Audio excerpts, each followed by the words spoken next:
The scene is set for the 6th race of the GT4 European Series, powered by the RAFA Racing Club calendar here in Belgium. And at the end of this 60-minute race, the season will have reached its halfway point.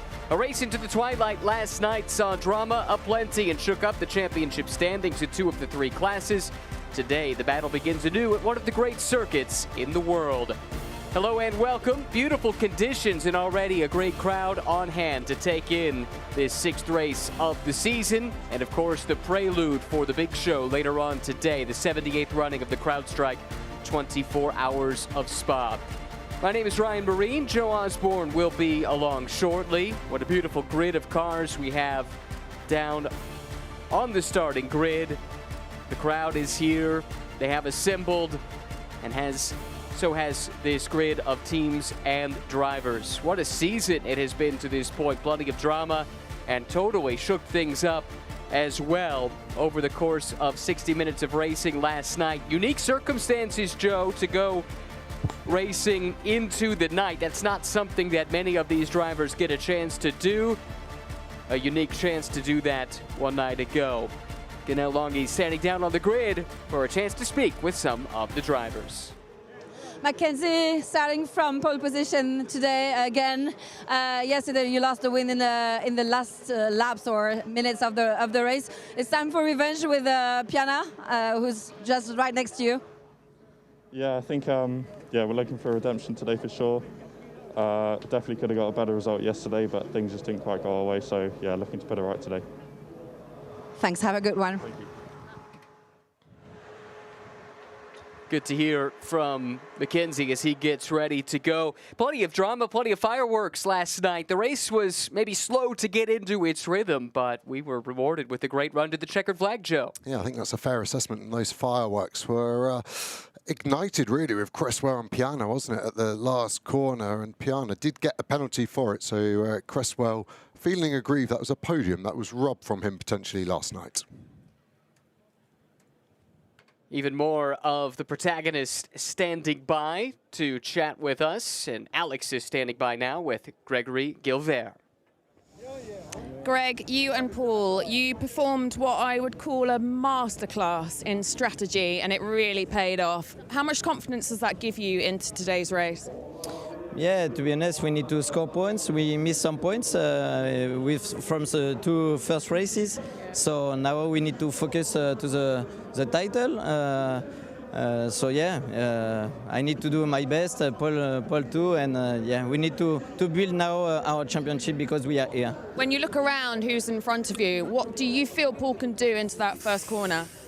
Yeah, it's something always special. La Source, the corner of La Source, you know, you are maximum pace, maybe 180 kilometers and from 60K, so always something happens, so you need, we are in a good place for it, it's really good, so yeah, Paul did a really good quali, so yeah, I think nothing will happen. Elbows wide and keep out of mischief, right? Thank you, thank you, thank you.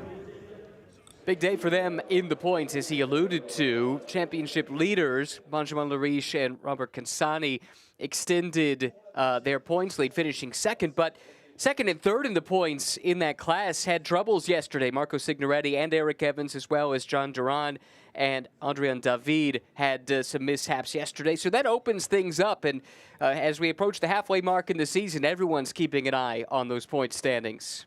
Yeah, definitely. And both of those cars had damage as well. So those teams would have had late nights last night repairing the Mustang and the Supra, respectively. It was a late night to begin with, just with the nature of the schedule. Well, we talked a little bit about some of the drama in race number 1. We heard from one end of the spectrum. Let's go to the other. Gabriele Piana with Gunnel. Gabriele starting from first row. It seems that you're going to be fighting again with your friend from McLaren, number 78, as you did yesterday. It's not my friend. I don't know him. I never met him. Yeah, it looks like it will be like that. I'm a bit disappointed from yesterday. I think that was not the right call from race control. But it's in the past. We cannot fix it. So we focus on this race, and I will do my best. Hopefully it stays clean, and maybe today we can finally celebrate. Have a good race. Thank you. Gabriele Piana has been outspoken for the last 24 hours, 12 hours, whatever it's been since race number 1. He did not agree with that penalty, but he's quite right. Whether or not you agree with it, you have to abide by it and put it behind you. Yeah, great question from Canal there. I think the friendship part was because of the contact they had. So, yeah, and Piana not agreeing with race control, and at the time I would side with him. It was a penalty given. I thought it was a racing incident, but that 10 seconds took that win away from them that they had on the road effectively. Chance to hear from some more friends down on the grid. Everyone friendly on this grid, of course. And Alex is down with our next interviewee.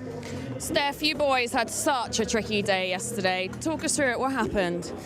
Yeah, I had the problem with the alternator cable because we have very high temperatures in the engine bay, and we are not able to keep them lower. And when we stop, in fact, they open now because when we stop in the grid, the temperature is so high that melted the rubber around the cable, and it did a shortcut on the cylinder head, and I lost completely the power as soon as I arrived at the first corner. I shift down and I lost completely power, the steering, everything, and I just tried to put the car outside because I had 40 cars in the back of me, and yeah, I got really scared, but I was able to go down outside and nobody crashed into me, and so now we solved the problem. We protected the cables, and in this moment I think it is okay. Oh my word, fingers crossed then. All right, well, fingers crossed that today is a better day for you guys. Thank you. Bye. Stefano D'Aste, Lotus PB Racing. Kari shares with Alberto Nasca. Will roll off in the 5th starting position. How about that piece of eye candy down on the grid? Gotta love that. Yeah, the Maserati MC Extrema. Track-only car, 62 of them made. The colours paying homage to the Vita for One MC12. That was such an iconic car around here as well. So lovely to see it. And Maserati really supporting all the SRO series with leading cars, safety cars, and medical cars here at the Spa 24, powered by CrowdStrike. Saw the car that it was based off of running in the historic events last year. It was my first chance to ever see one of those run in person. More importantly, to hear one of those run in person. It makes an impact. Yeah, exactly. It's good to see in the modern world of automotive, there's still some outliers sticking to what we really want to see. And here, most importantly, perhaps, such a big part of the motorsport experience. Well, here at Spa, Joe, we need to talk about the track. It's as much of the story as the drivers and cars that will take to it. This place has so much history, so much challenge. Yes, the place has been altered somewhat in recent years, but the mystique of it remains.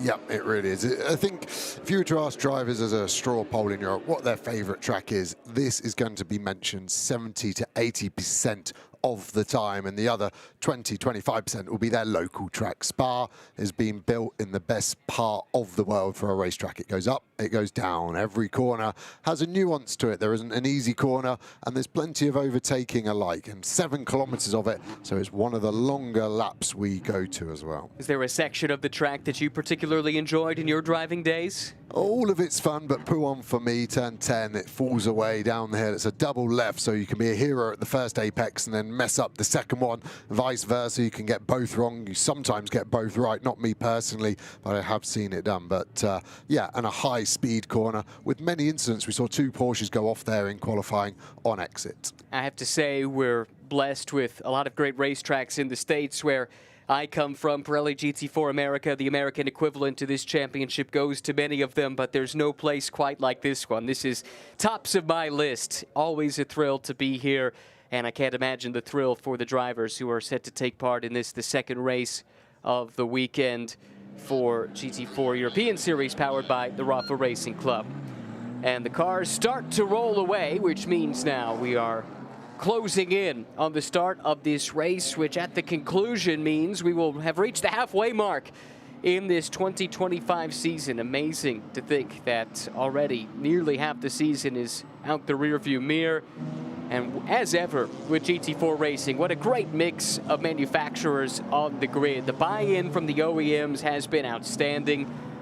over the years as GT4 has continued to grow, and when you have brands like McLaren and Porsche and BMW joined by the Ford Mustangs, of course, and so many others, that's one of the things that makes GT4 racing so appealing. Yeah, 10 manufacturers represented across this 44-car grid. And here's how they'll line up. It's Mackenzie Cresswell on the pole position, silver class pole sitter as well, alongside Gabriele Piana.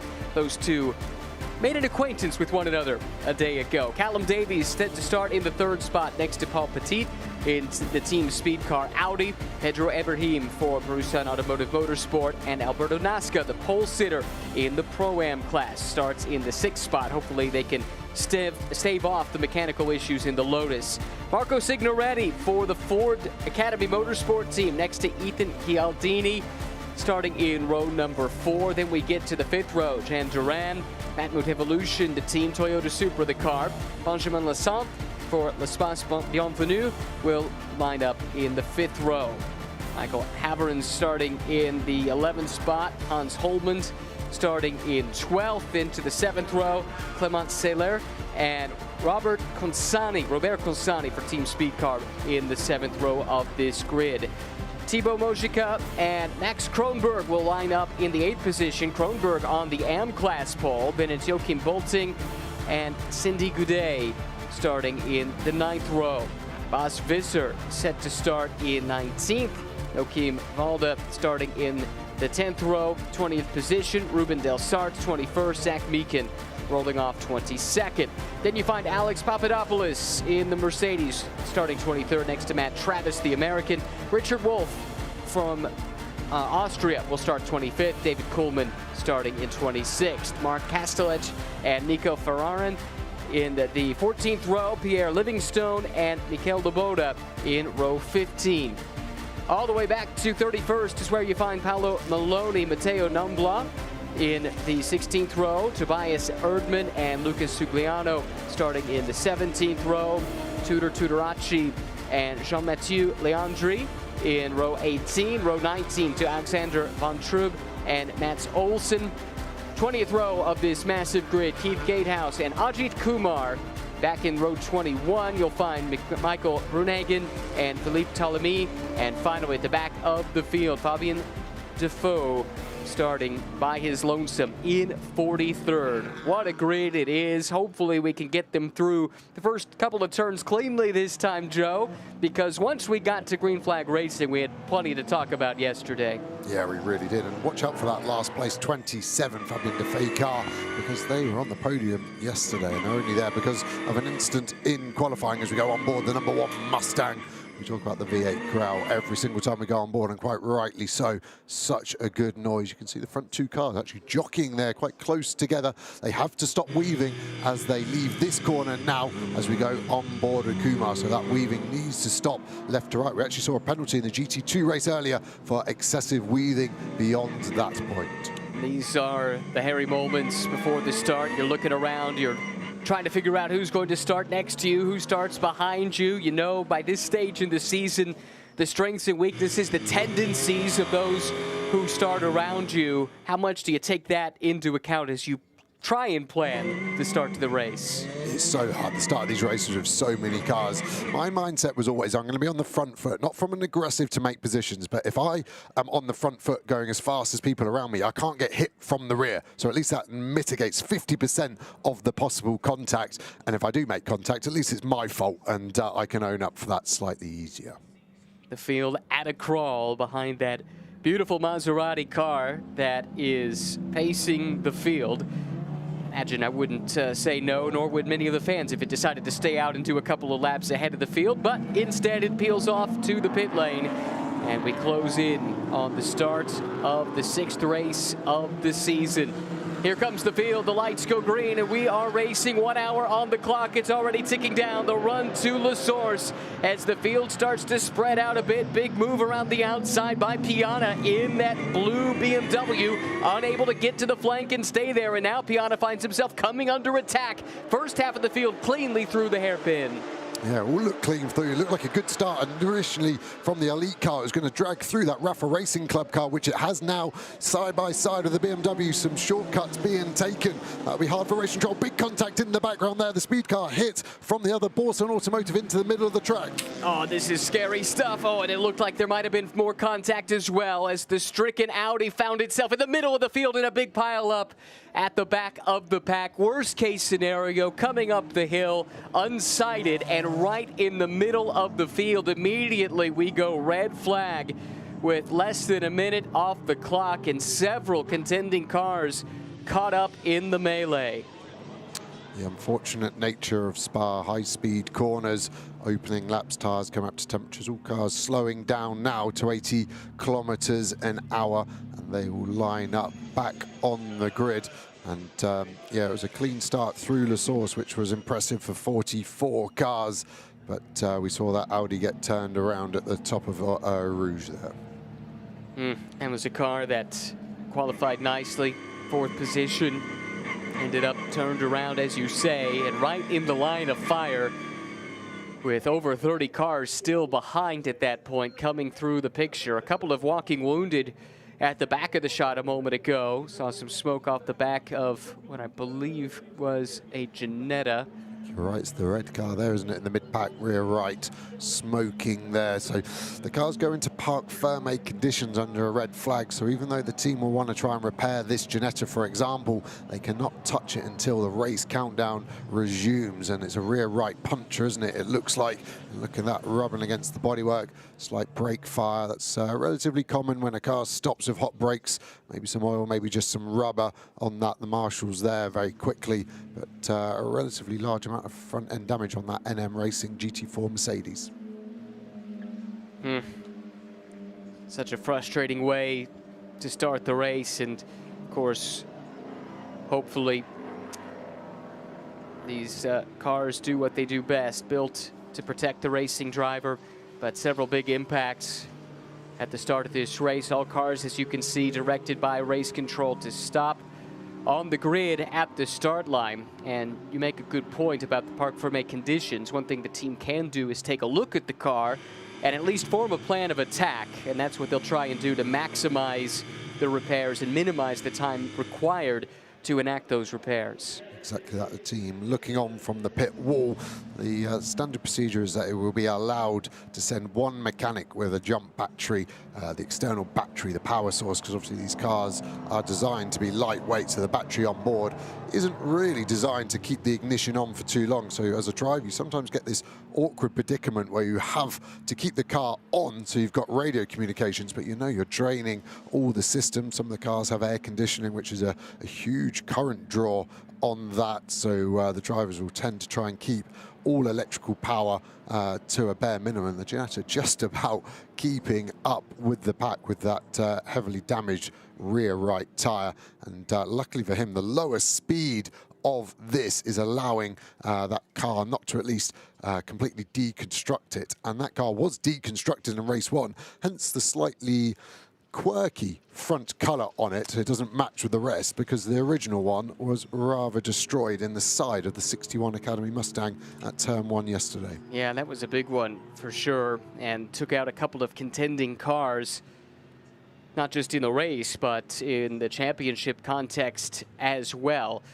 Cresswell, Piana, Davies, Lassen, Nasca, that is the top 5. Nasca leading in class, of course. But it's silver cars running 1 through 4.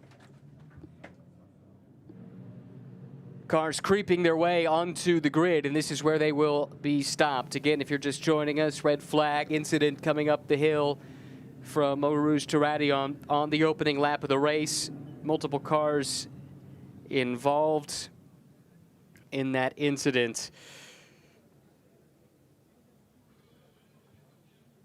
And that has brought out an immediate red flag. And we now wait for the safety crew to do what they do, track crew to do the cleanup as well. But this is so frustrating for a driver, right? You're in the car, you're all pumped up, you go through your ritual to be ready to race, and less than a few corners in, and it all comes to a screeching halt. Yeah, exactly that. Because we hadn't reached the end of the first sector line, this is going to be a full re-grid. So any cars that have made spaces, annoyingly for them, will have to give them back. The front four all in similar position to where they started, so it's not going to affect them. But with such a large field, some guys that have had a good start, for example, will have to go back to their original starting positions. That is an interesting, interesting tweak to the regulations, of course, with the fact that we didn't get the racing lap completed. But yeah, frustrating moments here. Beautiful blue skies overhead, good crowd on hand. They too were here anticipating the start of this race, and now we all have to sit and wait and hope for a resumption of this before the clock ticks out. 53 minutes, 35 seconds, of course, still on the timer. Since we have a moment, maybe we look ahead to what's to come a little bit later on today with the CrowdStrike 24 Hours of Spa. 74 cars set to take the start. A super competitive Super Pole that we saw yesterday. Great session there. And we could talk more about that in a moment. But right now, it sounds like Luke Ibanez is standing by with Alex. Let's get a chance to hear from the Spaniard now, down with Alex. Luke, you have vast amounts of experience, and the GT4 is turning out to be a very packed and very competitive grid. What's key to nailing the GT4 series? Well, the GT4 series is an amazing championship because we have a lot of fast drivers, official and unofficial brands drivers, and it's important to be on the top of this championship because it's the next step GT3, and we know everybody what is the level of GT3, and we are always there in the top spots, and we are batting with the victory. Last race in Zandvoort, we were batting there both races. Here we have a bit bad luck on qualifying, but we are there, and I think this championship is a good for experience and take experience for GT3. How special is it to race at Spa?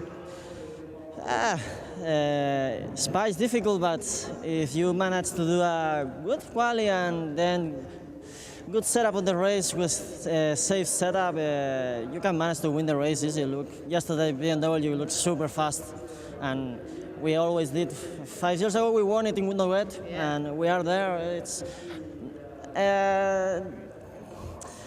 Spa is always different. Is it one of your top three or your top? Top three, yeah. Top three. What's top then? Top Misano. Misano's top one. Well, good. Yeah. 5 years, 5 poles, 5 wins. Misano's top one. Well, we'll be heading there soon, so that's good. Yeah, it's the next one. Yeah, good. Thank you. Thank you so much. Thank you.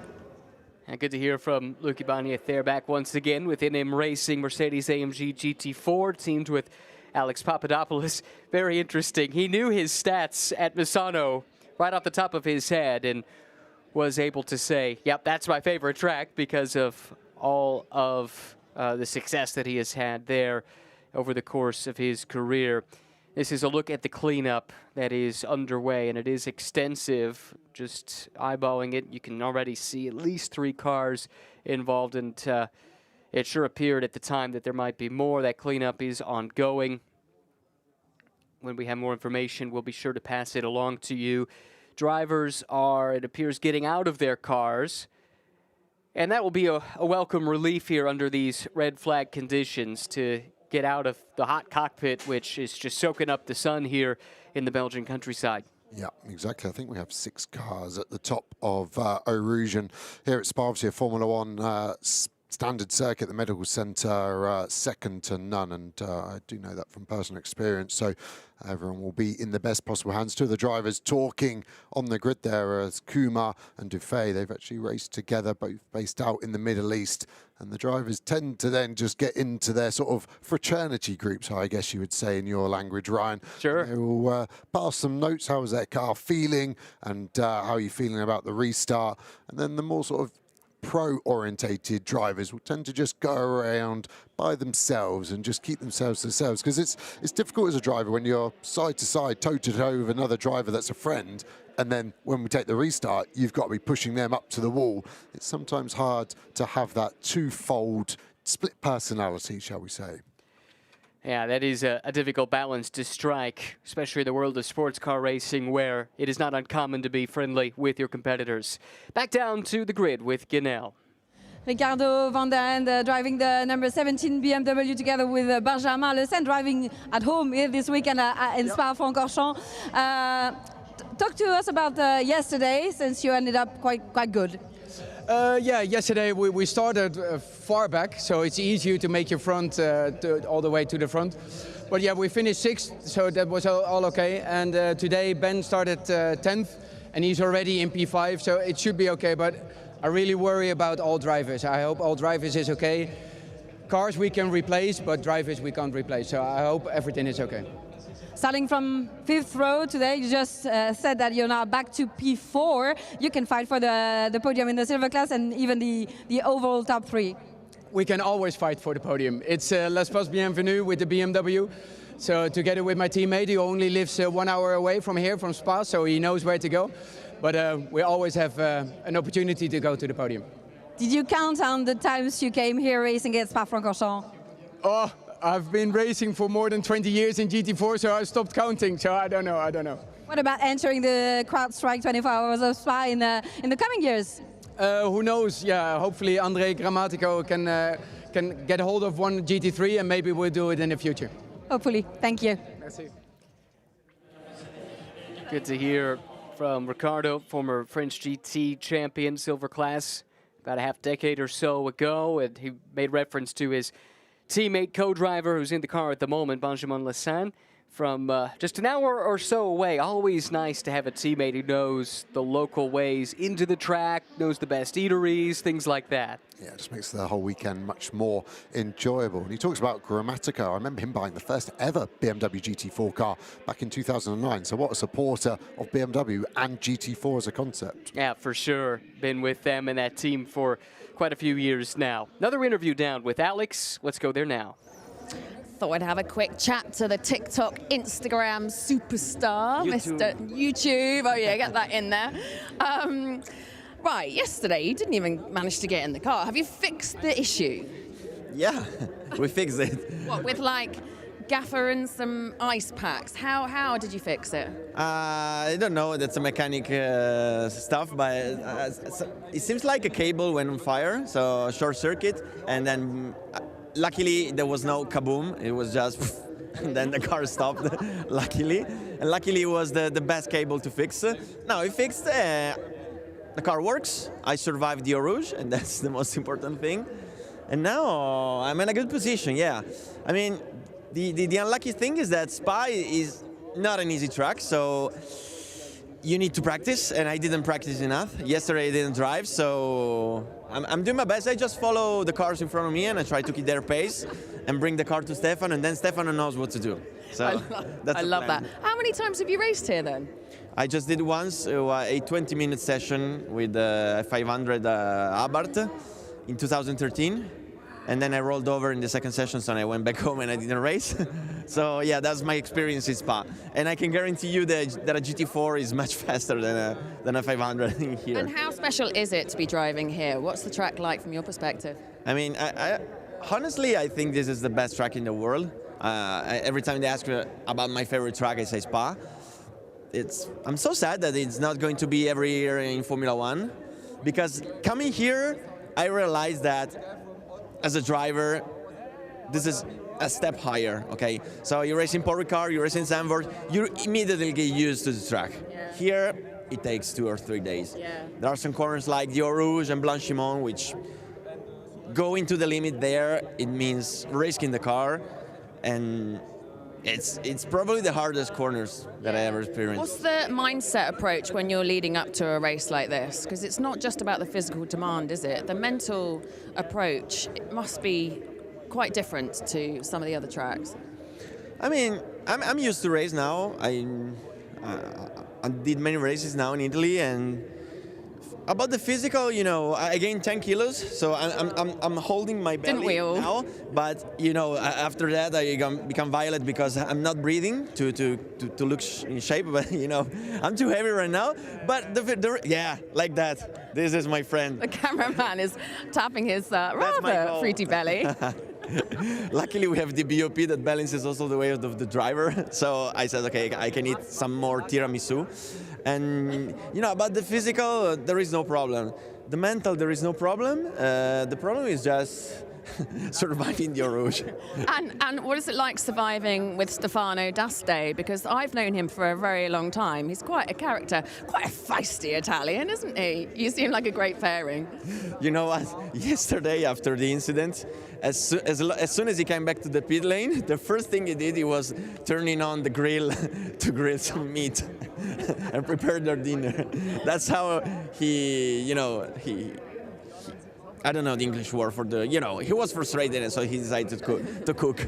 And apart from that, in the qualifying, I had the delta of his best lap in the wet conditions. And usually I'm fast in wet conditions, okay? So I was giving my everything and I saw the delta going up and up and up. And I said, how the hell did he go that fast in qualifying? That's insane. And that's why I say that this track is so selective, because if you're a pro racing driver with big experience, you see it in Spa, in wet condition especially. It was, I mean, that's an incredible school for me. But you know, the good thing about the two of us as teammates is that, you know, mostly he's a teacher for me, but in some things I'm also a teacher for him, because you know I train on the simulator and I invited him to my house and teaching something that he doesn't have the simulator, so you can tweak some things for real life, and that's very important to have two drivers with two different skill sets, because you can learn from each other. And Steph, we're talking about you, not to you. Much to his dismay, I'm sure. I need to get in the car, back on track. Oh, really? Good stuff. Thank you, Alberto. Bye-bye. See me on the television. Yeah, make sure you follow his YouTube and all that. Yeah, YouTube is apparently what we need to stress. Really good stuff from both Alex and Ganel. Thank you for doing the yeoman's work as we are under red flag conditions here at Spa-Francorchamps. Incidents on the first lap, as you can see, just up the hill at the exit of Radillon, where the incident occurred. We believe somewhere around 6 cars were involved, but the drivers of the remaining cars have been called to their race cars, Joe, and it would appear from this shot all the way down at the end of the Kemmel Straight that the cleanup might be coming to an end. Yep, we're getting ready for a restart procedure still in Parc Fermé, hence why that Pirelli tyre looks like that. You can see some contact probably on the rear right, just behind the tyre, has caused that puncture. So the teams here have the problem at the end of the race weekend in this race. What's their freshest tyre they can put on? They haven't got time to go and get a fresh tyre, new tyre from Pirelli and use one of their Joker cards. So they're just going to have to bolt on a tyre that's probably at an end of a race stint. So that's going to be difficult there. We can see one of the clean-up tractors just trying to get rid of some of the debris off the outside of the last corner, maybe heading up to the top of Eau Rouge to help clean up all the cement dust that's had to be put down on the fluid at the top there. Now that tire can't be changed out there on the grid, presumably. It can, as soon as the Parc Fermé is lifted, they will allow that. And okay. I did see a team member there with an air bottle where they can obviously plug it in, lift the car up, and just wheel a tyre straight over there. Some drivers still not got the message, have they, that they need to get back in the cars. You can see the front end of the grid seem to have been communicated better. You can see NASCAR actually getting in the passenger side of the Lotus there, where some of these tail end drivers still haven't got the message that the restart is imminent. And we haven't got anything on race control. We will get a full countdown as we see Cindy and Joachim Bolton, isn't it, there in deep discussion.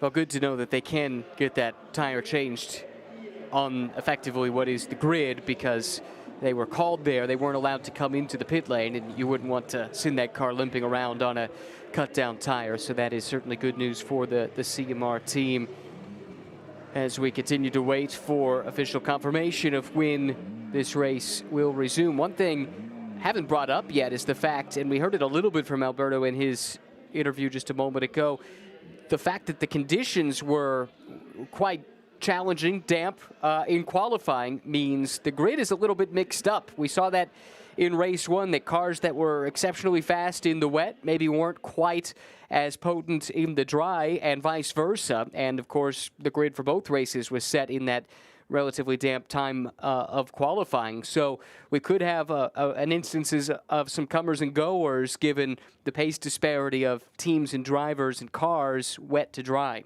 Yeah, it's a very fair comment. And these cars, very different in wet conditions. Drivers, very different in wet conditions. So you can actually see that Borson Automotive BMW now on the right side. That's us getting ready for a full restart. Well, while some of the drivers are getting suited up, we have a couple others we can still speak to. Adrien David is standing by. Adrien, David, yesterday was a tough day at the office for you guys since you had a DNF. Today is another opportunity to get more points. Yes, clearly we have been waiting for race 2 since yesterday evening. So yeah, we are very happy to start in a better position than yesterday. But yeah, it was quite a scary start. I hope Paul Petit is fine. I know the Redillon on lap 1 is always very dangerous, and I really hope he is fine. It's the priority now. What's the aim today? Since you were P3 in the Overall Championship, arriving here at Spa, what's the aim? Try to get as many points as possible? The car is fast, so we have to be good with Jan, have a good start, a clean race, not like yesterday. And hopefully we can fight for the podium in the overall race. I think we have the pace for it. How much you like this Spa-Francorchamps racetrack? It's always something special. Yes, I've been racing here in single-seater for many years, and being here in GT for my first season with the team is very nice. And especially with the Toyota, because we have a good combo with corner and top speed, so should be fine for the race. Have a good one. Thank you.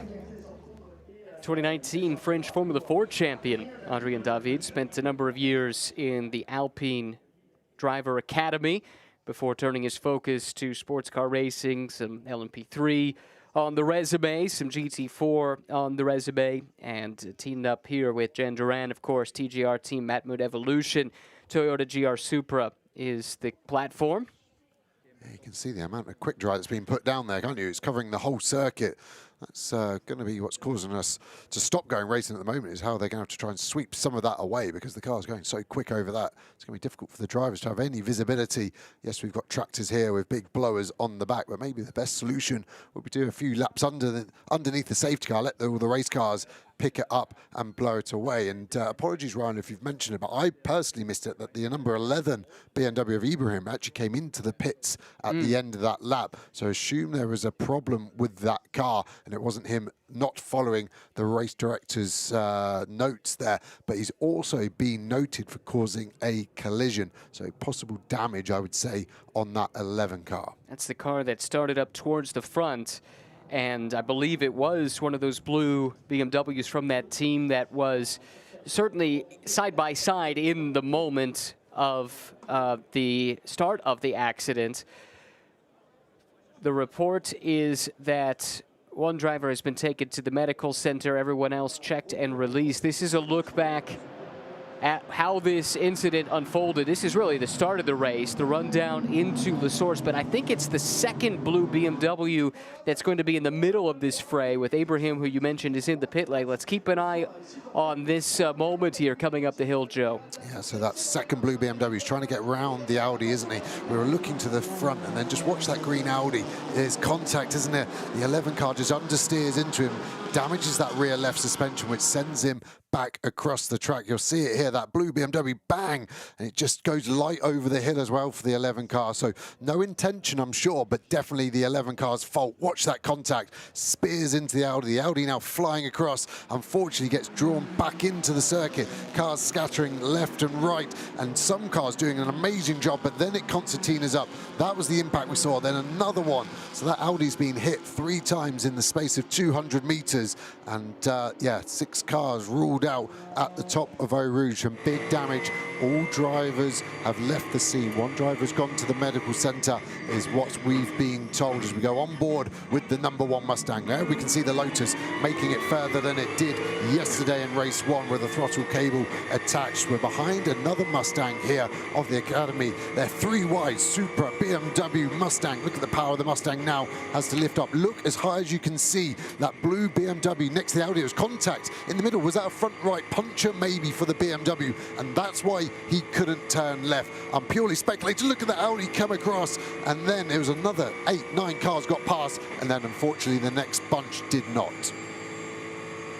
Difficult circumstance, of course, because not only is it unsighted coming up the hill, but it's also maybe the narrowest part of the track. And if a car gets bounced back into the path, as we saw there with the Audi, the consequences tend to look a lot like that. But as we've said, 5 of the 6 drivers involved have been checked and cleared. 1 driver taken for further evaluation. That is the update that we have at the moment. Cleanup still underway. At least 1 more car to clear, it would appear, off on the right side, unless that's maybe that was a circuit vehicle. But we are getting closer, as once again drivers were told to start putting helmets back on after taking a few moments out of the car. And now you have to refocus yourself on the task at hand, especially for those that drove through the melee. They saw that. They experienced it. Now they have to put it out of their minds as it's time to go back to work. Yeah, and again, drivers have different mentalities, and this can be a big difference between pro and AMs. As a pro, I'd always kind of look at that incident. If I'd seen it, I go, well, I avoided it the first time. It can't be any worse the second time, and you put it to the back of your mind. Whereas an AM, where you're doing this for fun, it's a slightly different proposition. And it looks like we've got Eau Rouge Beach at the top there. I've generally never seen the quantity of quick dry put down across the whole circuit.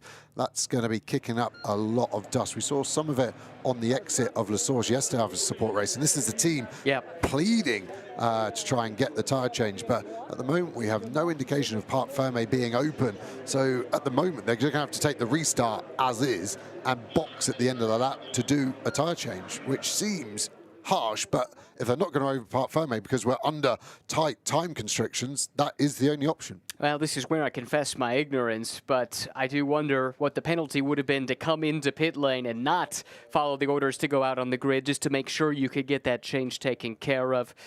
But anyway, we'll have to let that one get sorted out. Couple of drivers standing by with Alex now. Let's get to the bottom of the crash. Boys, I'm heartbroken for you. Paul, I don't want to speculate on what happened. I just want to know how you are. Yeah, I'm really happy to be here in one part. It's really crazy, you know, in the car. Really afraid, but now it's okay. No, so all my family, friends and fans, it's okay. Greg, any words? Yeah, no, I'm really happy to see in one part Paul. So yeah, it's always a shame. Some stupid things in Rédion. So yeah, I'm really happy to see Paul in one part. Thank you for talking to us. Thank you, boys. Great job, Alex, under really difficult circumstances, and good to hear from them. Of course, Paul was very much in the middle of that, former runner-up in the silver class in the 24-hour race here a handful of years ago, 2021, and very much a pinball for a good chunk of that accident. Yeah, what an illustration of roller coaster of emotion in motorsport. Spoke to them on the grid, and quite obviously different emotions and quite quickly changed there. But there's a lot of love between those teammates, and that helps on and off track, in all fairness.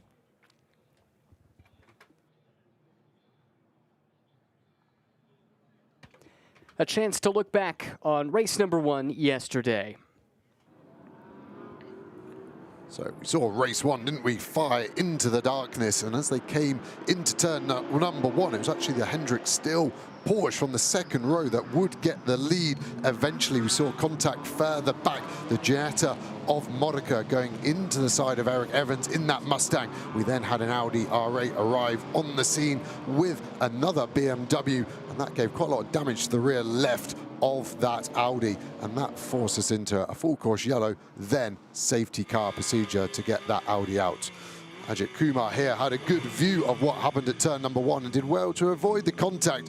Had to go through a lot of debris and a lot of cars and managed to carry on without any damage to his AV Racing Porsche. There you can see that Audi trying to get going. The front of that BMW heavily damaged, and that retired at the bottom of the hill. That was the cause. The Ginetta of Modica got back to the pits, and that's why he's got a red bonnet on this morning. Here was Henry David going off in the background of Piff Path. Speculation, front right damage there, but a championship contender scoring 0 points, getting stuck in the gravel and forcing another full course yellow into safety car. Pit stops starting, the number 1 Mustang coming in as the Audi powered past to take the position of the Elite Motorsport.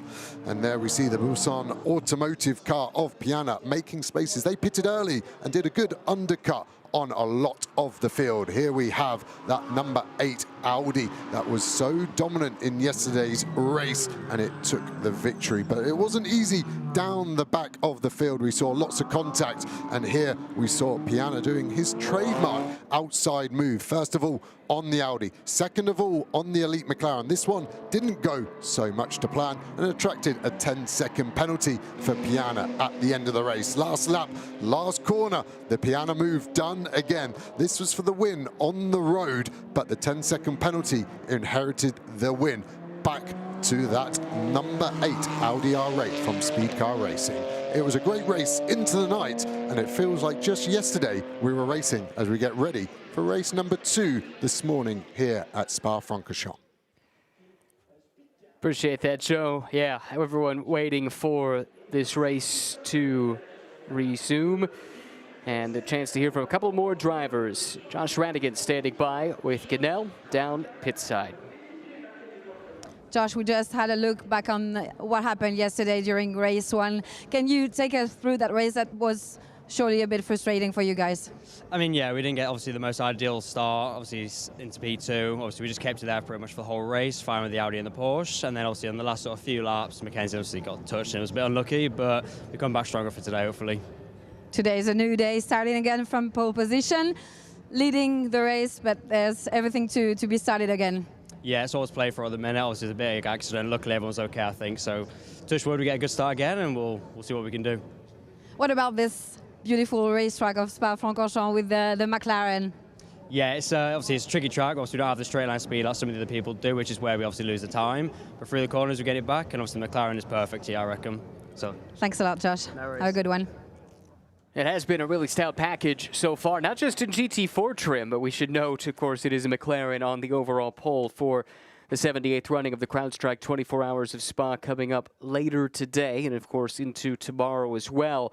But yeah, it's been a good package for McLaren, whether you're talking about the Artura or the 720S. Both look awfully stout, and we've had McLaren Trophy racing here as well. Yep, and the elite car that's on pole position, it's had 4 pole positions in a row here at Spa for GT4, and I used to race the old 570 here as well, and that was a force to be reckoned with as well. So the McLaren's always going well at Spa, that carbon fibre chassis, the stiffness of that, the V8 turbo in the old 570 and the 720, and the V6 turbo in the Artura, very well suited to this proper driver's circuit. As you can see, the cleanup continues up at the top of the hill. That's effectively right at pit exit as well. There at the exit of Fradion. Drivers hesitant to fully commit to getting in the cars. They've got the helmets on, but many of them are standing by, waiting until the time comes when they absolutely must climb aboard. These race cars, when moving, the airflow is good, and the cooling, therefore, is manageable, but sitting still, even if it's not a super hot day today here in Belgium, you really don't want to be sitting baking in those cockpits if you can avoid it, and that's what most of the drivers seem to be trying to do right now. Yeah, exactly, and that's the hard bit is, would you wear a woolly hat on a sunny day like this? No. Do you want to wear a full face helmet? Definitely not then. Do you want to wear a balaclava under that? Ideally not. Okay, you are. And then the fireproofs. They're much, much thicker now. The latest regulations from the FIA, the 2018 Spec 1, is so much thicker than the previous one. Romain Grosjean's shunt at Bahrain in F1 really prompted that. And as a driver, they feel, honestly, 3 to 4 times thicker. They're not breathable. So any fresh air you can get over your body is really at a premium. So that's why we're seeing them wait until the last possible moment to get back in the car. And there is the Marshals doing an amazing job of clearing off some of that dust, so when these cars do fire over it, hopefully their visibility is not compromised too much. Yeah, the Marshals are many times the unsung heroes, but when things go sideways, they come to the fore. Great job with the cleanup, great job by the safety crew as well. And to come to a circuit like this one as a driver, Joe, you mentioned it earlier, you know the facilities are totally up to standard. You know the staff has been trained to deal with any situation. Does that give you just that extra level of confidence going into any kind of scary moment? Maybe if you were clever as a driver and thinking about it, but maybe with hindsight now, of course, and you know, in a world-class operation, we've seen that so much this weekend. Actually praised them yesterday rarely for the speed of recovery, and it allows us to get so much more racing. You can see the amount of assets the circuit owned just at the top of Eau Rouge to be able to effectively clean this up, and that's why it's a world-class facility. For example, I have no idea what that orange machine is in the middle. It almost looks like a lawnmower, but I assume it's a sweeper of some form. And yeah, the circuits invest heavily because SRO in turn invest heavily in them. So it's a great partnership between the championship organisers and these circuits. If you're just joining us, we've not completed a single racing lap on lap 1 just after the green was displayed up the hill from Eau Rouge to Raidillon. An incident involving 6 cars brought out an immediate red flag, stoppage of the race as a consequence. 5 drivers checked and cleared, 1 transported to medical for further evaluation. But early indications are positive, and that is the most important news. I heard from Paul Petit a little bit earlier, who was very much in the middle of it, a little bit shaken up, as you might imagine, but able to speak with us, which we very much appreciate. And we're now just waiting for the cleanup to conclude, and it looks like we are getting closer then, as the little orange sweeper has been joined by a much bigger tractor with a blowing device to hopefully clear off all of the quick dry, which was needed in abundance. So many of those cars involved, dropping fluid significantly all over the course of all over the track, and consequently that needs to be attended to before the race can resume. Look there at the Hardy race fans, who have found what appeared to me to be a rather precarious perch overlooking the track. This track is wonderful to walk around, and you could find some unique vantage points, like up on the rocks. Why not do a little rock climbing while you're at the racetrack? And looks like it's nice and in the shade as well. Comfortable spot to watch from. Nice high perch. Looking down onto the racing surface. And that is one of the great things about coming here. Fans get a little game of Uno in. You can walk around, if not the entire circuit, then most of it. I've never done the full loop, but I've come around quite a bit. And it is a wonderful place to watch. So many great vantage points around this track. Do we have some information about how close we might be to a restart? Yeah, 5 minutes before restart. Parc Fermé open. So those teams getting to work now, so that Ginetta will get a new rear tyre as well, obviously. And yeah, the restart is the procedure. So expect in 5 minutes to go from the 10-minute countdown to the 5. That can be sped up, and we still go through the process, so it'll be 10 minutes, but it might not be a 5-minute gap between the 10-minute board and the 5-minute board. The team there just checking with their trusty right foot that there's no damage, maybe just trying to push away some of the heat shielding off the exhaust that runs through the side sill of that Ginetta to make sure it's all clear. And it's definitely a used tyre going on, isn't it? It's actually got quite a lot of marbles and stones on it, because I assume they weren't expecting to use that tyre again. A couple of cars we got glimpses of that are sporting some battle scars, having made it through not entirely unscathed. The multi-car incident that brought the red flag out in the first place a moment ago saw JSB Competition's car with a little bit of damage at the right front that they were working on. I think the Papadopoulos Mercedes in one of the replays we saw might have caught just a little bit of the Audi and might have sustained a little bit of damage there as well. So this will be a crucial time for these teams to look over the cars, enact any repairs that are deemed necessary, make sure there's clearance, as you can see there, between the fender and the tire. This is that Ginetta that we've been chronicling for the better part of 10 minutes now. It's always hard as a mechanic, a team there. He doesn't want to draw attention to this damage in case the scrutineer's looking and goes, no, no, no, you're not racing that. But he wants to have a little feel of it. And a lot of damage on the front of this Ginetta as well. Yeah. The mechanic having to get right in the wheel arch there. There's a lot of gubbins there. There'll be some brake ducting, obviously the suspension, the brake disc itself. And are they taking off the left front as well? We might get a view here what they're looking at. It looks like to me they're trying to adjust the track arm there, so maybe there's been contact and it's knocked the toe out, and they're just going to try and wing this and try and work out how to get the alignment correct on that front axle. The driver would have said, I've got a bit of right hand down, and the team would normally put this on a perfectly level patch, get the strings, get the lasers out and make sure that is millimeter perfect.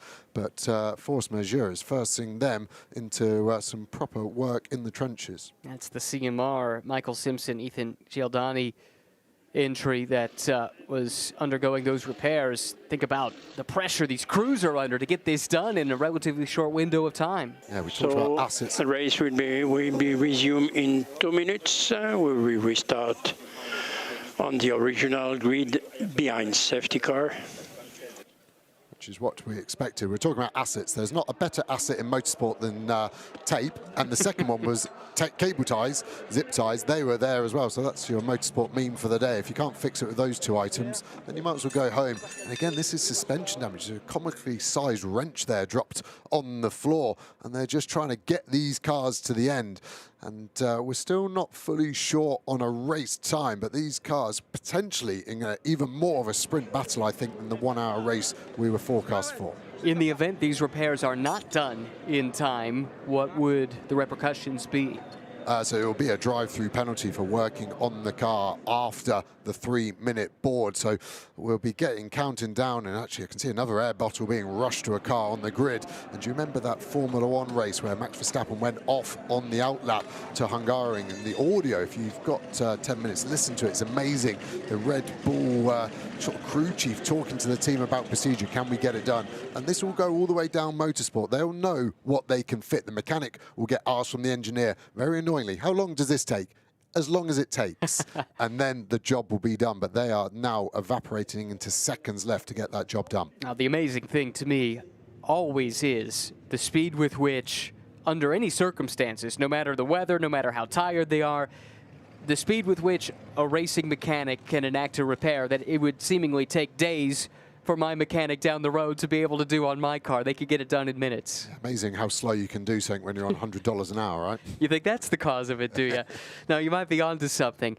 Well, in any event, you also have to say the racing crew members are a special breed and deserve to be commended, especially if you think about some of these crews that are taking part in the CrowdStrike 24 Hours of Spa. Some of them, this will be their third 24-hour race in consecutive weeks. And you think about the fatigue. Just as a fan at home trying to watch a 24-hour race, think about what it takes to service one of these cars and then to do that 3 straight weeks. And, of course, it's not just the race either.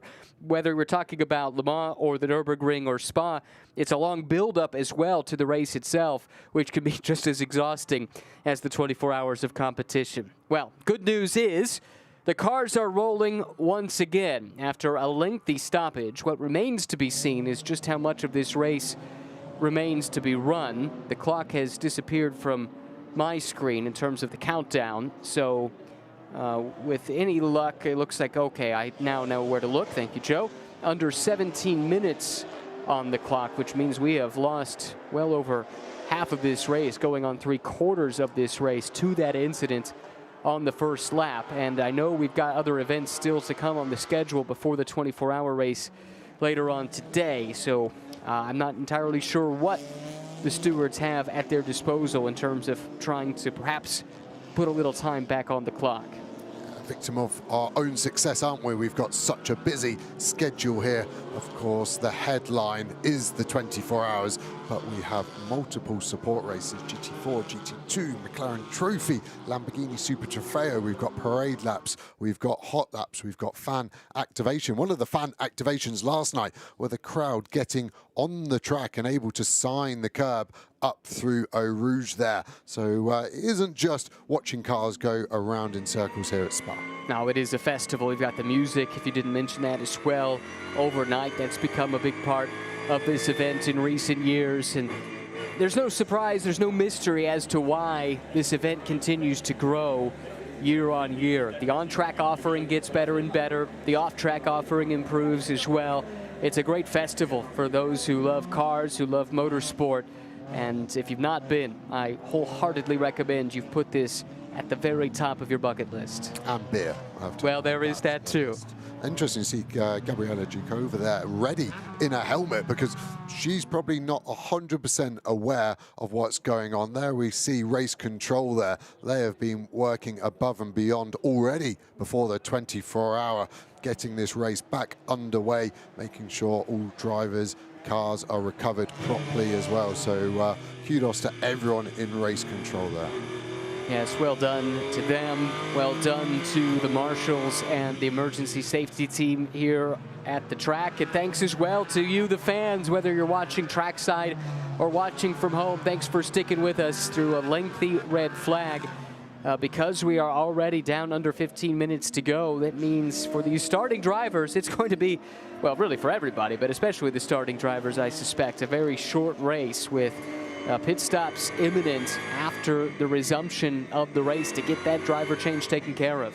Yeah, well, obviously, without stating the obvious, we're under safety car at the moment as well, and at the moment, the safety car is still out. I haven't seen safety car in yet, so potentially expect another lap after this. And the cars need this because the tyres obviously would have been fully cold again, so they're working these back up to temperature, and they will probably need that extra safety car lap after these ones, and that's why we're seeing the drivers weaving so hard left to right. And because it is a safety car restart, they're not going to go 2 by 2 over the start line. When we do go back to green, it will be a single file start. One question I have for you, normally I'm doing the Pirelli GT4 America race, which has similar regulations, but irritatingly are just a little bit different, as it does seem like we have been able to add a little bit of time to the clock now. As you can see, 28 minutes, 24 seconds. So that has added about 10 minutes or a little bit more to the remaining time in this race. And that's fantastic news for the drivers.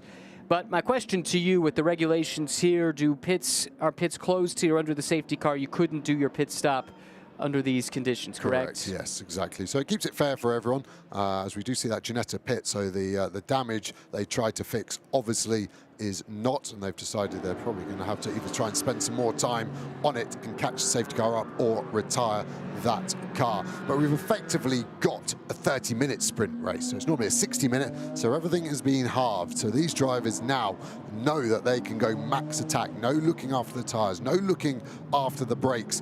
My fear with that is that drivers now know they've got less time to make up positions, so their risk versus reward ratio goes out of the window, and that's already a trouble with some of these drivers. That's true. What seems like an hour ago, we were talking about the fact that the grid was set in qualifying under wet conditions, which meant there were a lot of fast cars in the dry that are starting further back. And so for them, there is that extra incentive to try and make up ground as quickly as possible now with limited time in which to do it.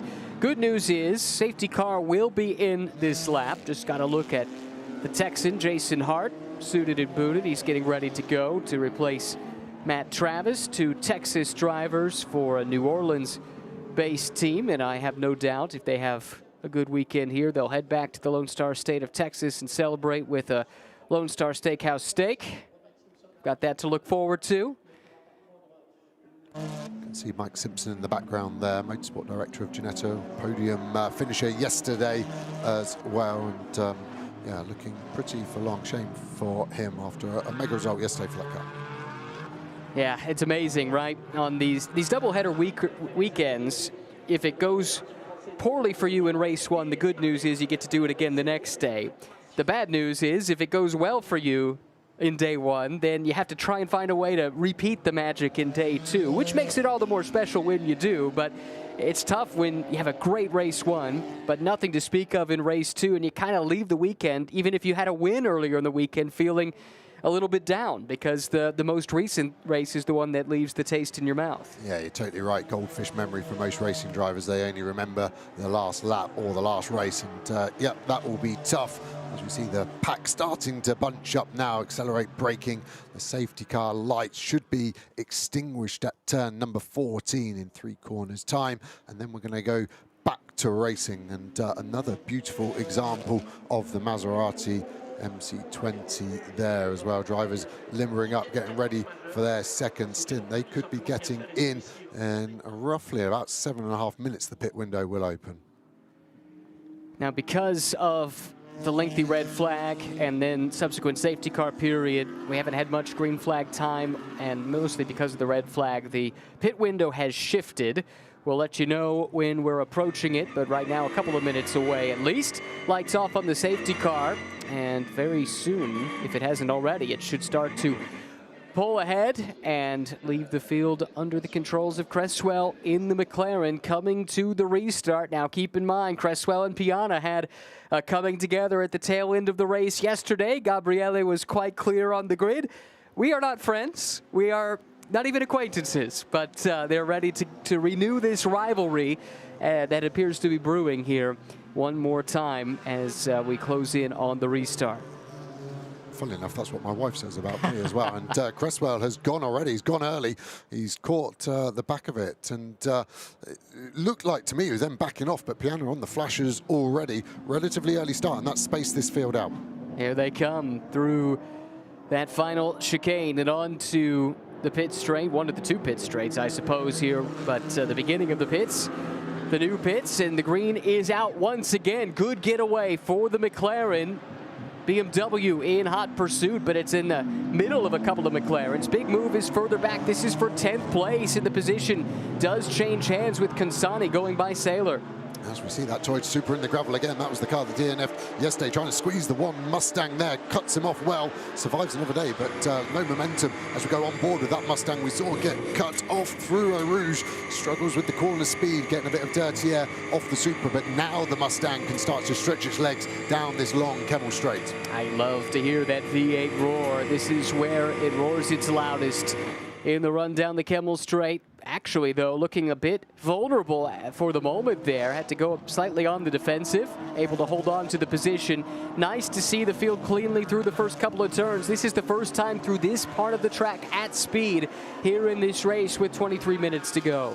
Looking bolting under attack there from Cindy Goodyear, think, and just survive, but cars dirting all over the place, and we're hearing the car 10 Ginetta has retired, so shame for them. Like we said, at the moment Piano sticking with Cresswell, pulling away from the 3rd place McLaren of Callum Davis. Yeah, unfortunate news for the CMR team. You saw them doing the best that they could under the circumstances, trying to enact some repairs before the race resumed, but unable to get it done. Now we check in on the leaders in the Pro-Am Cup. That Lotus doing a nice job once again here. The pace has been strong this weekend. They had that issue with some wiring that went up in flames yesterday. That was a setback for them.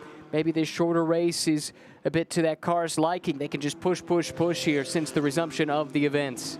Yeah, we can see the battle here going on with that number 1 Mustang that was having to fend at the Kemmel, like you said, Kasani all over the back of him. So that Mustang actually not really got much pace considering it was trying to get past that Supra. That's 10 lengths in front of it now. We've seen this Audi so strong in a straight line. This is a proper drag race as they hurtle into Blanchimont now. Consani, the man on the move here on this lap, cracked the top 10 with his pass of Sailor a little bit earlier on. Now around the Supra as well, and sizing up for 8th place, the Ford Mustang. Here's a move with BMW and McLaren. We saw this in this corner just one day ago, but this time they emerge on the other side. These kids are too respectful. They both did the opposite to what they did yesterday. Piana backed out and Cresswell gave him a car width on the apex, but now it's an awkwardness. If that happens again, what do? They've done version 1 where they hit each other, done version 2 where they were too polite. Version 3, sorry, is going to be somewhere in the middle then.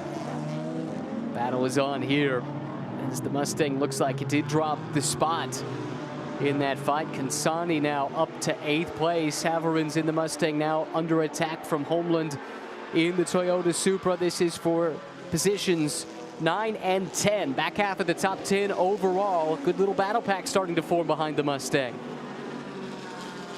As we see the cars stream through, it's easy to forget how big this field is. Even with 6 cars lost, we've still got 38 racing as Piana again tries the outside, this time into Lecombe. It looks like the BMW's got the pace. He's got the overrun here on the exit of Lecombe. Great move. Cresswell gives him the space. Is he going to try and cut back down the hill into Brussels? Outstanding move there to get to the lead from Piana. Does it cleanly this time. Cresswell sizing him up for a counterattack, but really has no recourse. Has to settle back in. Put the BMW to the 4, shuffle the McLaren back into the 2nd spot. And now Piana will look to try and disappear, build as much of a gap as he can before turning that car over as we have entered the pit window. Exactly, pit window already open, so I expect Piana to go long because he's got the most amount of space in front. Any cars here held up, potentially looking to box. Kasani in that Audi now all over back of the Supra there, sort of Duran, isn't it? And he's looking to the inside. The Lotus in close pursuit as well. That car has lost a few positions this lap. That was actually in front of the Toyota at the start of this lap. So Nasaka starting to lose a couple of positions, but still easily leading the Pro-Am class. Read my mind. That's the crucial thing. Still out in front in class. It's the green number plate that indicates on the timing and scoring pylon that it is a Pro-Am class car. But now that Consani is through, that has brought Homeland and Moika up to the back of NASCAR, at least starting to close in. This battle here now starting to rage a little bit with Duran and Consani starting to duel. Yeah, great move down the inside. That's the power of the Audi. Its strength there. It's lost a headlight, hasn't it? It's not lighting up on the left. No problem in these daylight races, of course. And we see Callum Davis the first to box, and Nasaka as well. Expect most of the Pro-Ams to box because they can get their pros in. I just saw Bolting as well getting in there, and he will be handing over to Hendrick still. Crucial moments here. We saw strategy play a big part in race 1 of the weekend yesterday. The undercut was effective. In this case, really not much mystery to this for those Pro-Am cars. They're going to want to put their stout driver in, their more experienced driver in at the soonest possible opportunity. And that is now with under 19 minutes to go in what has become a truncated 60-minute sprint. Truncated in terms of green flag time, actually longer in terms of the time elapsed from start to finish. And now the crew's going to work as the driver changes are underway. Yeah, remember, there's a minimum pit stop time here of 121 seconds. They can go 1 second under one time a weekend. They have to use their joker. A few teams used it yesterday, but not many. Off the top of my head, I'd say only 5. So most teams keep it for this second race if needed, and proportionally worth more, isn't it? In a shorter race, of course, you can do a bigger undercut with that. So expect some teams to go under the minimum pit stop time, but as long as it's not greater than a second, they're A-OK. And this pit lane's so long here, 996 meters when we combine both of them, 71 seconds just driving through that pit lane at 50 Ks. Has to feel like an eternity coming down this pit lane. It's as long as any pit lane I can think of. Yeah, it gives you enough time to spot old mechanics of other teams and give them a nice gesture out the window. Speaking from experience? Yeah, I don't have many friends. Piana leads Cresswell. Signoretti now cycling up into the 3rd spot in his Mustang. Then Lieutenant Consani, the man on the move since the resumption of this race. These cars sitting largely stationary. That's the nature of these pit stops. It's just about the driver changes. You'll see as well crews checking tire pressure. Believe they can bleed a little bit of brake pressure as well. Man, Travis jumps out, Jason Hart in the NOLA Sport car. Davies, though, the first to leave the pit lane. Looks like pretty good pit work there from that squad. Yeah, the RAFA Racing squad now. We've got Charlie Hart aboard that car. It's Diasti instead of Nasaka as well as they thunder through. Careful on pit exit not to cut the corner and attract a penalty, and they're on their way. So you're going to get this split strategy of who boxes when. We've basically got a 3-lap window where cars will be able to pit, so expect these Pro-Am cars to go as long as they can. And actually Cresswell sticking with Piana well now after that over pace of Piana. I thought he would pull away, but Cresswell obviously seems to be getting up to speed, or the elite car is getting up to speed at the same time. Yeah, I agree with you. Cresswell was overtaken somewhat easily, frankly, by Piana, but subsequently has been able to get into a nice rhythm and is keeping the BMW driver honest. And now the goal is just to stay as tight as possible, and hopefully in the last run to the checkers, once the driver change occurs, they're in a position to fight for the win. Yeah, just looking at the pit stop times at the moment, Ibanez's car, the 15 NM Racing Mercedes, is the only car that's gone under its pit line time by a tenth of a second, but that will attract a penalty. So just keep an eye on that. The teams have to be as well drilled as they can. They don't want to lose any time, but as soon as you go under, it wasn't worth the risk. Oh, and the penalty is harsh. It's a drive-through penalty, which again, with the length of this pit lane here, is incredibly punitive. It's a little different than how things are done in the US GT4 Championship, where you have a little wiggle room to play with. If you're under a second under there, then it's a time penalty multiplied by the fraction of a second that you were under, but not here. And again, with the nature of this track, the nature of this pit lane, that makes this a calculation you need to get right when you're releasing the car. Yeah, hugely so. There's obviously all the driver aids we talk about, but the teams do use GPS systems, like I've said before, to help with that.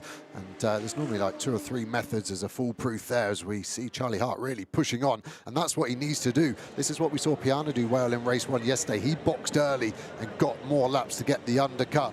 The elite car servicing the 81 car. That isn't an elite car, that is a RAFA racing car that was written off, and they've used an elite car, and the elite team are now running it to add to some confusion. Yep, but good to see the two McLaren teams helping one another out. You never know when the shoe can be on the other foot. So as much as they are competitors on the track, there is a level of camaraderie there. This will be interesting to see how the two strategies start to blend together. BMW releases off the pit speed limiter, now Ford does, and here comes that McLaren already at speed, roaring up the hill. It will easily clear the Mustang. Where does it cycle in behind the BMW, however? I like that from Hart. He's just done a track limit. What's the point in doing a track limit by an inch? Do it by whatever your metrics are in the States, but do it by 10 meters, and you carry that speed all the way down the straight. That's a smart move, underhand, but I like it. A foot, a yard, take your pick. I think we stole them from you, actually, but you've left us to take the Imperial measurement system, and now I have to try and make sense of it when I come over here. Here we go, the next wave of pit callers coming in. This crucial moment, and it includes the race leader, Piana, Cresswell, Signoretti, Duran, Saylor, Kronberg, Del Sart all in. It looks like Consani has stayed out, so they'll run that to the last possible moment in this strategy. And with that does come some risk, however. If you have an incident or whatever on track, you have a spin or something causes you to have to slow down and you miss that pit window, that is on you. That's the risk that you take. Yep, exactly that. There's a few rolling the dice on that one, but you might as well, when you're outside the top 3, in my opinion, go for it. And this is Charlie Hart now on the aggressive. This is for potential race lead if the undercut pit stop 1 strategy works out. So that's why he's so aggressive on the rear of this BMW in front of him. Van der Ende in the BMW, heard from him during that red flag earlier. He said he's been coming to this place for 20 years, so he's got plenty of track knowledge, and he'll need all of it as he comes under attack. Meanwhile, just now, Cresswell has arrived in his pit box. Yeah, he's handing over there. We're going to get a great visual because they're right at the end of pit exit. So as we look down from Eau Rouge, we will see that Van der Ende car at the moment in front of the Charlie Hart McLaren, and that will be for the race lead as Ratikkonen gets ready to go. Quick tyre pressures, like you said, you're allowed to bleed down. There's a minimum tyre pressure, 1.4 bar, but the teams won't be getting anywhere near that now. There's some serious temperature in, but this is tight, isn't it? Remember that minimum pit stop time. You can't do it as quickly as you want. That McLaren could be crossing the pit lane in the next 6 to 7 seconds, though, so should be released, but the Borsu car is still in front, so this is going to be the race lead, and it looks like the overcut strategy is the one, because Van der Ende fighting with Hart, they're going to be 7 or 8 seconds behind by the time everyone's up to speed. Well, and the fact these two are scrapping amongst themselves, that's not helping them at all in terms of trying to run down the leaders of the race, which should cycle back to this pairing here. BMW still ahead of McLaren after the pit stops with a change of drivers in both. We'll keep a close eye on this as they run to the end of the Kemmel Strike. Berke Besler trying to hang on to that spot. Here we go, hard around the outside now. Gets to the flank once again of Van der Ende. He has the preferred lane, but the McLaren is able to get to the what becomes the inside line, then cuts the corner, wisely gives that spot back. Knew that one wouldn't stick in the steward's room, so he lifted out of it. He will be careful though, because that Toyota and Mustang behind have only just left the pits as well. So they will be pushing on hard with new drivers. It's the #1 Mustang going well. We go back on board. It's just listening in. Love this engine and all the noise from the gearbox. Oh, fired a load of gravel into the rad over the windscreen as we dive downhill. It's a small break here into Porn. This is the corner I was talking to you, Ryan, about, that my favourite. 2 corners for the price of 1. There's our first apex. Full throttle now, but the car wants to exit stage right, and then you get a small break as you come under the gantry here. Hit the brakes into Piff Paff. Looked like Hart there in front was trying to go round the outside of Van der Ende. They're still battling. This is going to become a 5-car battle at the moment, and we're one bookend of it.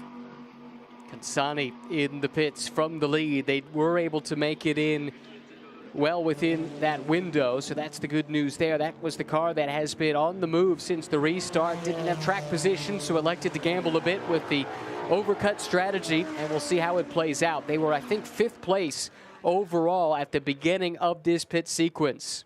Yeah, we're getting a penalty for pit lane speed in car 317. Haven't seen anything for Abanyeth car, 12th overall at the moment. His pit stop was too short on my calculation, as we see this Audi getting back up to speed shortly once it gets to the end of the line. And it looks like the McLaren of Rattigan now slightly faster than the BMW, now being driven by Besler. Let's see where they get alongside this. They're only at the apex of La Source. I think Kassani doing that extra lap has really pumped one in there. His in-lap, sometimes hard to calculate, but the teams know it, and it is swung the other way. It shows you how slow 50 kilometers an hour is versus 240. Well, that call wasn't enough to vault them into the lead, but remember, they were about 5th at the beginning of this cycle, so it would appear that Kansani staying out as long as he did at least gives him a chance to fight for a step on the podium. This is the battle that we need to watch here. BMW Van der Ende coming in, as is Hart. These two still scrapping it out. They've done each other no favors when it comes to trying to combat the overcut.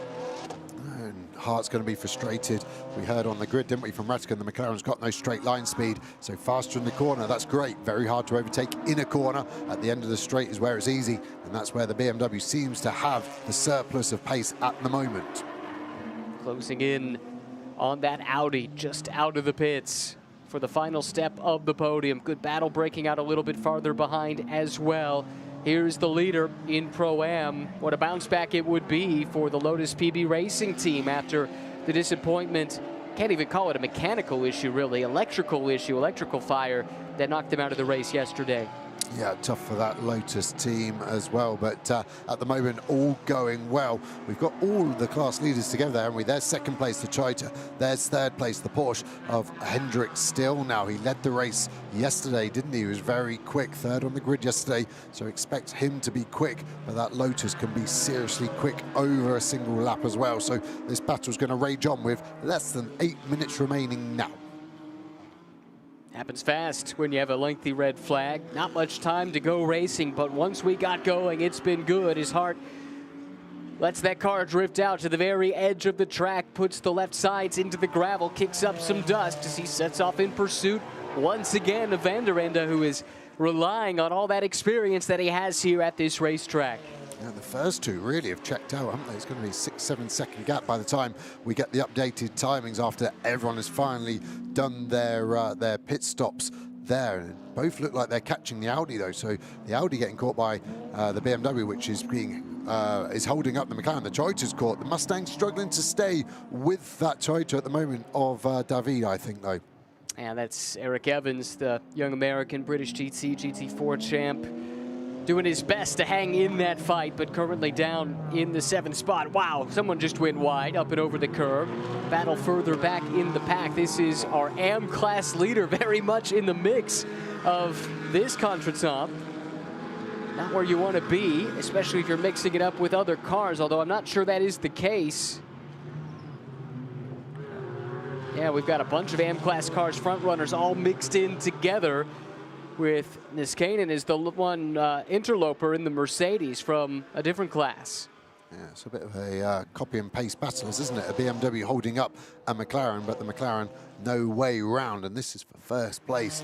Remember, there's no love lost between these two. Contact yesterday, robbing both of them of potentially a race win, so they will both want to be on the top step of this podium as the clock ticks away seriously quickly, it feels like, doesn't it? Yeah, that does. This race, once it got going, has flown by. We've had that pit window right in the middle as Bessler drops a wheel there on exit, kicks up some dust. Could that be a sign of some emerging vulnerability? We shall see. Right now, Radigan just doing his best to hang tight, hang in that slipstream, and look for a moment of weakness that he can exploit, but it hasn't appeared yet. No, it hasn't. Track limit warning-wise, it's 2 for the BMW, 3 for this yellow elite McLaren. Once they get to the 6th, they will attract a penalty. So they're okay at the moment, but this is where the top drivers know how many they've used, and they don't use them up for no reason. They're like, oh, that's at the top of a Lecom. That car's coming quickly and sideways. Reminds me of that Lewis Hamilton off when he went off in his McLaren F1. Wasn't a huge impact with the barrier that we saw. It's going to be a local yellow for now, but let's keep an eye out for a full course yellow. Again, the drivers will be warned of that, and they will be maybe pushing even harder because they will be worried if it goes to full course yellow, that will be the end of the race. Yep, there you see it. Sector 2 for now, at least, covered by the local yellow. That will take away a potential passing zone there as well, if that's still covered by the local yellow at the top of the hill into the Kemmel Straight. For now, coming around to complete another lap, it's Berke Bessler now. The car Gabriele Piana started with some unfinished business, although I suppose both of these cars and their drivers could say the same thing. Both contended for a win yesterday. Neither were in a position at the end of 60 minutes to get one. Bessler, though, leads by half a second. Then you've got to drop back quite a ways to find Lariche now, who's taken over that third-place Audi and has fallen into the clutches of Van der Ende now. Yeah, it's the 88 car that was off at the top of Lecum, the Mercedes of Sorokin that he shares with American Keith Gatehouse, lovely American guy, and the car's still there at the moment. Yellow flag out, but still just this local, so they won't be overtake into this next section. You can see quite a lot of debris as well. Was it maybe a punch or a blowout or contact? But there is definitely a lot of detritus over the track there. Bits of carbon fiber, bits of gravel all mixed together there, and not super far off of the racing line either. That makes that a dangerous proposition to try and make a pass if you go offline there. There's a lunge just a moment ago. Awfully close, but again, McLaren denied by BMW. Yep, exactly that. It's a common theme, isn't it? And I know the frustration of driving a McLaren that's very quick in the corner, but not quick at the straight. And it's the complete opposite of what you want as a driver. But that Audi getting caught, but again, I think that's got the straight line performance over the BMW. So at the moment, I think it's hard for all of these cars to overtake. So what do? They flash their headlights. It's the only thing you can do in your hour of need. As of yet, it's yet to yield any results, but that hasn't stopped anyone since the headlight flasher was first brought into play. This is what happened. That explains all the debris, and then this is the bit that we caught, just the car flashing through, debris flashing up into the screen as well. And the Mercedes definitely got the worst end of that coming together. And then this is down at the chicane. 427 spinning up the rear wheels and going around. Yeah, that damage you can see is from getting hit at the top of Lecom. So he's had a very eventful lap, that 427 Audi, and just looked like the Mercedes of Sorokin was just unexpecting the braking point to be that early, and he flew off at a rate of knots. So that car is out of the race, and I expect the same for that Audi 427. Yellow flag cleared from the middle sector. That's great news. We can run hopefully unobstructed here for the final 2.5 minutes. Bessler's lead has grown. It's now up to 0.8 of a second over Radigan. Lariche has drifted back into this battle, at least it looked that way. Now he finds himself with a little breathing room, and it's Van der Ende again under attack from Hart. Final lap, I thought it would be race control pop-up. They crossed the line with 5 seconds too short to squeeze another one after that. So all the drivers again will be told from the teams, this is your last lap, this is your last chance. You're only seeing each corner once more. Was there contact there as the Mustang in front did seem to get on the throttle? The number 1 car here here trying to out-drag the 61 Mustang. They could be completely different setups run by different cars, but they're running at a similar pace. Let's listen to a lift, slight lift as they go through the right, then through the left, and now down the Kemmel Straight. Big slipstream being afforded, but the Mustang in front pulling away from the Academy Motorsport. Yeah, this is bragging rights from the Ford camp up for grabs. Battle for 7th and 8th overall. Evans has the spot, Van Springle trying to take it away. Here on the final lap, again, you see these two leaders pushing their cars to the absolute limit. Radigan kicking up a little bit of dust, dropping back over the last few laps, but trying to build up a little bit of momentum here to make one last lunge here on the final lap. Doesn't look like he's got it to me personally, not to be negative and defeatist, but he did his best sector one on that last lap and actually gained 3.5 tenths on Bessler, but then threw it away with that mistake on the exit of Le Combe. Here we go to the Audi BMW battle, swerving, trying to catch the eye, distract the car in front. Which way is this going to finish? How desperate are they to try and get the last podium position away from Benjamin Lariche? Lariche has it again. Clever pit work by that team. They went with the ultimate in the overcut strategy, going one lap longer than just about anybody else. Came very close to running afoul of the pit window, but got in the nick of time, and that helped to vault them up into this position, thanks in large part to some fantastic laps in clean air by Consini. Lariche now trying to finish it off, but he's got company in the form of Van der Ende in the BMW. Yeah, we saw Cassani in the pits there looking tentative and nervous because the gap with that BMW is small. This is the best chance Van der Ende has got. He's going to be picking up the slipstream as we see the leaders come into the last break zone. Okay, Bessler has been able to pull an advantage here on the final lap. Radigan in the pole-sitting car hasn't had anything to challenge the Turkish driver as the checkered flag waves. A yellow in the middle sector, but at the front of the field, it's Berke Bessler bringing it home in the car started by Gabriele Piana. He takes the victory here in race 2 after the win eluded him a day ago. Radigan holds on for second, and Lariche will secure the final step of the overall podium as well. Battle still coming to the line, and we look for the winner in Pro-Am. And how about the Lotus team with Diaste taking it across the line to secure the victory after heartbreak yesterday?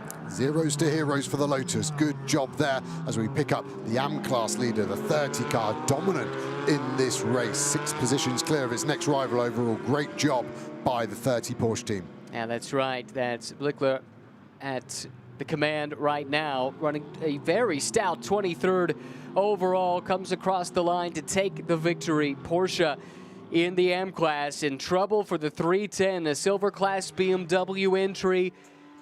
Sergio Nicolai in the gravel trap here on the final lap.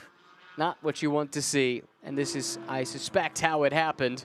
Battling for position here in the minor places. 17th and 18th, 16th as well up for grabs. And boy, used up that Toyota Supra as well, didn't he? Yeah, we saw that battle raging 5 laps ago. I was amazed they were still on track when we cut to it then, but outbroke himself there in the BMW, and I'd imagine broke something on the front suspension, hence why he couldn't get out, and quite rudely assaulted that Toyota, didn't they? No fault of the Toyota, in my opinion. Just too late on the brakes, and congratulations to our race winners there. What a bunch of characters they all are everywhere they go. Richard Bradley there on the left, former British driver, winner of the Le Mans 24 Hours too. A fantastic effort from the team. Great bounce back as well for Bessler and Piana, what might have been yesterday. Gabriele was pretty open and frank, talking about the penalty that was assessed, a 10-second penalty that cost them the win that they had on the road. He said he didn't agree with it, but he was going to have to deal with it, and they dealt with it today. Yep, exactly. It's another 0 to hero, and it's Turkish delight for that too.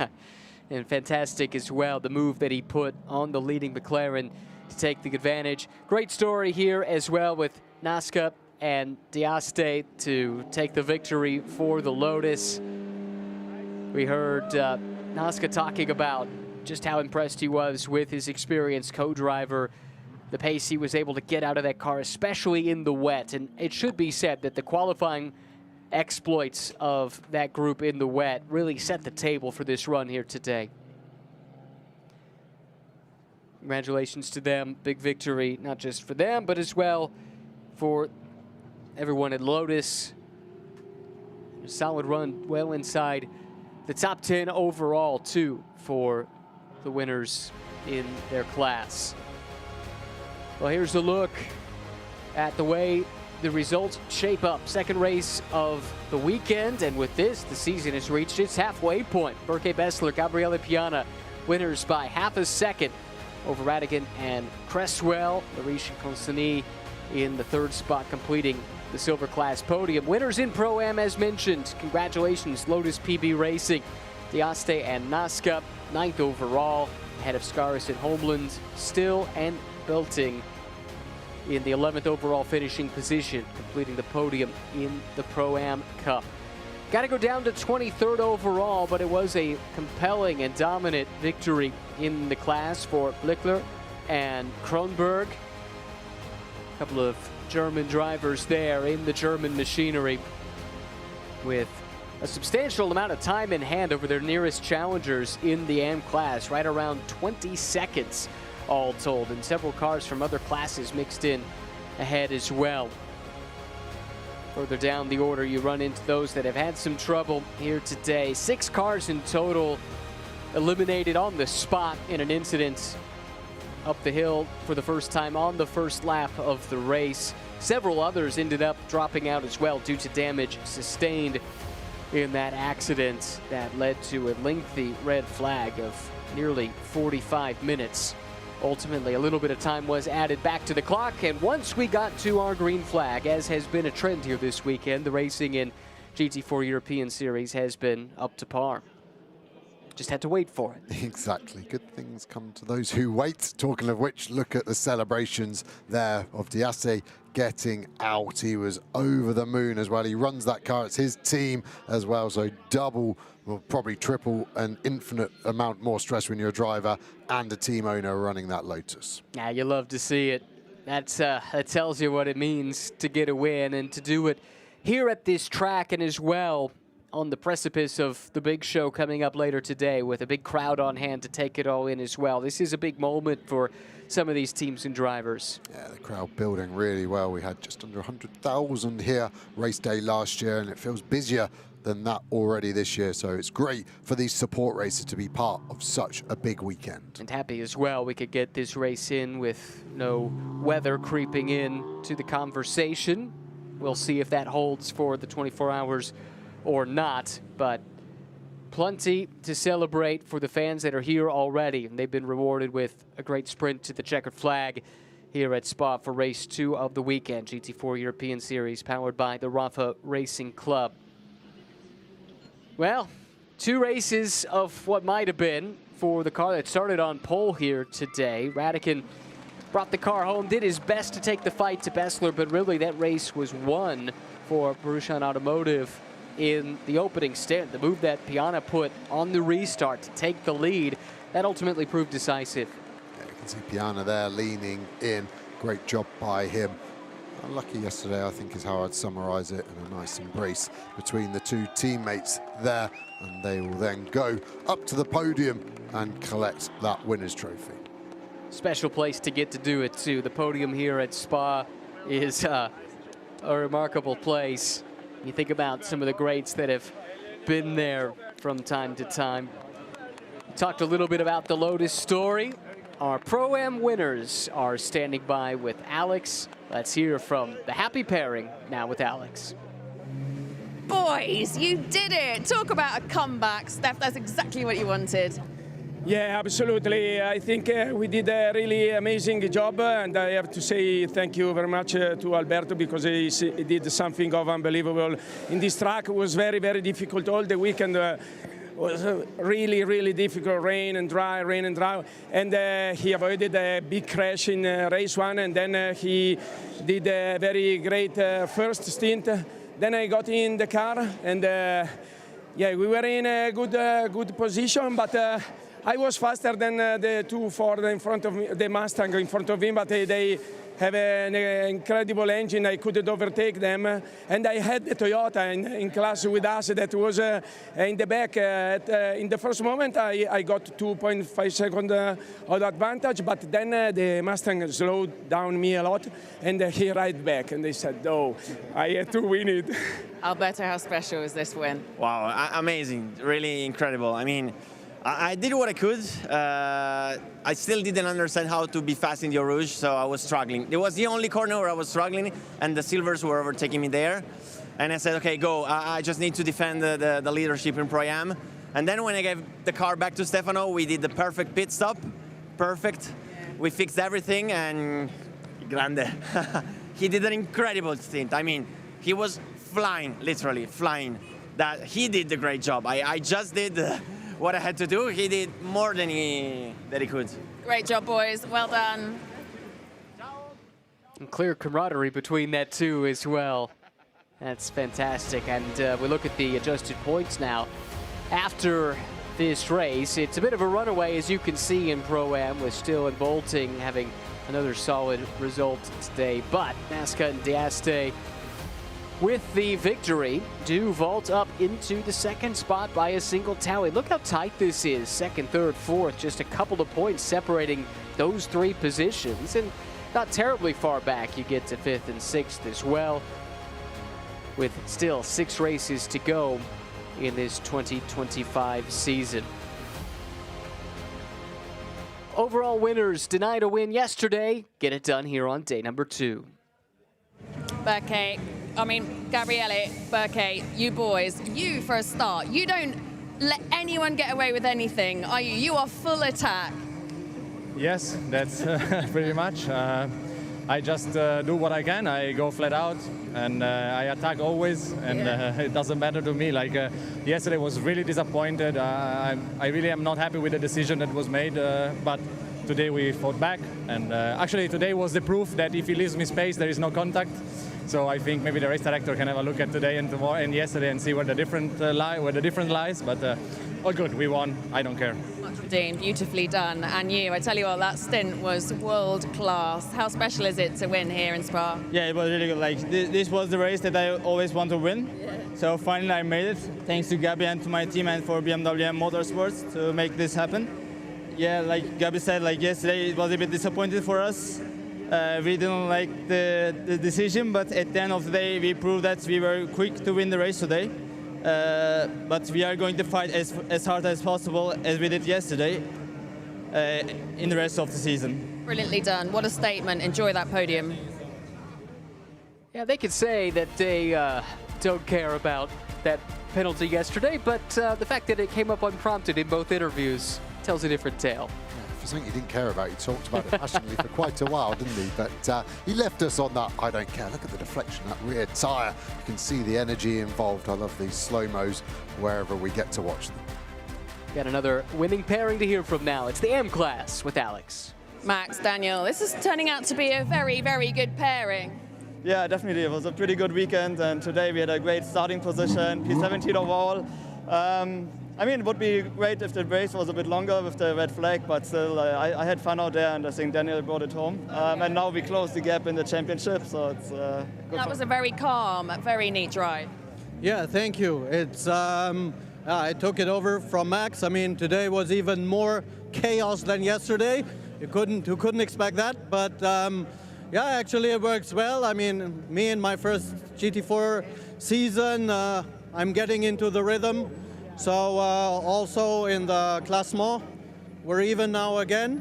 That was what we wanted. So perfect weekend for us, and we're looking forward to Misano now. Nailing it. What a statement. Well done, lads.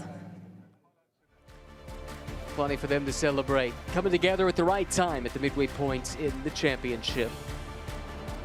A look back on a frantic start here to race number 2 of the weekend. It was McLaren on pole. And it would stay that way, actually, for the better part of an hour. Unfortunately, that was because we were under red flag conditions. Side-by-side battles coming up the hill through Radillon for the first time, and it was contact that sent Paul Petit into a spin. Back out onto the middle of the track. The first batch of cars able to avoid, but not the next. And unfortunately, that sent Paul for a wild ride. The crowd left to react. The good news, after 6 cars were eliminated in that accident, 5 drivers checked and released, 1 taken for precautionary checks with the medical staff. After a lengthy delay, we did get the race resumed, and crucially, the pit stop window moved back a couple of laps to make sure both drivers got a chance at some green flag running.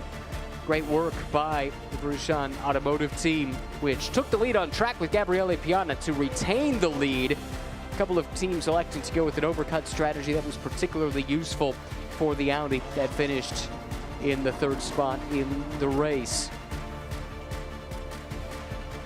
Contact fighting for some of the lower positions eliminated car 88 with just a handful of laps to go, and a spin as well for car 427 out of the chicane. Plenty of battles in the pack. This was coming to the checkered flag. Final lap here, coming together between BMW and Supra. Neither would get the result that they were looking for there. At the front of the field, though, it was all BMW. Burkhard Bessler, Gabriele Piana atoning for miscues yesterday, taking the overall win in race 2 of the weekend.